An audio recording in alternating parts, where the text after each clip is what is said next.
গুড়িয়ে দেওয়া হলো আমেরিকার দম্ভ। জর্ডানে থাকা মার্কিন সামরিক ঘাঁটি লক্ষ্য করে ব্যালিস্টিক ক্ষেপণাস্ত্র হামলা চালিয়ে আমেরিকার সামরিক ঘাঁটি চূর্ণ বিচূর্ণ করে দিয়েছে ইরান। তেহরানের দাবি, যুক্তরাষ্ট্রের সাম্প্রতিক হামলার জবাব দিতেই এই অভিযান চালানো হয়েছে। এমন তথ্য উঠে এসেছে রয়টার্সের এক প্রতিবেদনে।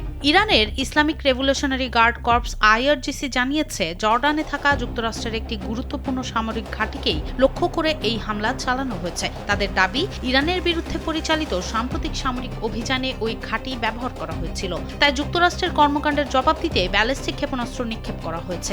IRGC একই সঙ্গে জর্ডানের জনগণের প্রতি আহ্বান জানিয়ে বলেছে, দেশটিতে থাকা মার্কিন সামরিক ঘাঁটিগুলো সরিয়ে দেওয়া উচিত। তবে তাদের দাবি, জর্ডানের জনগণের সঙ্গে ইরানের কোনো শত্রুতা নেই, বরং ফিলিস্তিনিদের দুর্ভোগ সবচেয়ে ভালোভাবে জর্ডানের মানুষই উপলব্ধি করেন। অন্যদিকে জর্ডানের সশস্ত্র বাহিনী জানিয়েছে, ইরান থেকে ছোড়া 4টি ব্যালিস্টিক ক্ষেপণাস্ত্র দেশটির আকাশসীমায় প্রবেশ করার পরে সেগুলো আকাশ প্রতিরক্ষা ব্যবস্থার মাধ্যমে ভূপাতিত করা হয়েছে। এতে কোনো হতাহত বা বড় ধরনের ক্ষয়ক্ষতির ঘটনা ঘটেনি। এর আগে প্রেসিডেন্ট ট্রাম্প ঘোষণা দেন, ইরানের ওপর আবারও নৌ অবরোধ আরোপ করা হবে। পাশাপাশি হরমুজ প্রণালীর নিরাপত্তার দায়িত্ব নেবে যুক্তরাষ্ট্র। এই নৌপথ দিয়ে পরিবাহিত সব পণ্যের উপর 20% ফি আদায়ের পরিকল্পনার কথাও জানান তিনি। বিশ্লেষকদের মতে, হরমুজ প্রণালীকে ঘিরে যুক্তরাষ্ট্র ও ইরানের এই পাল্টাপাল্টি পদক্ষেপ মধ্যপ্রাচ্যের সংঘাতকে আরও জটিল করে তুলেছে।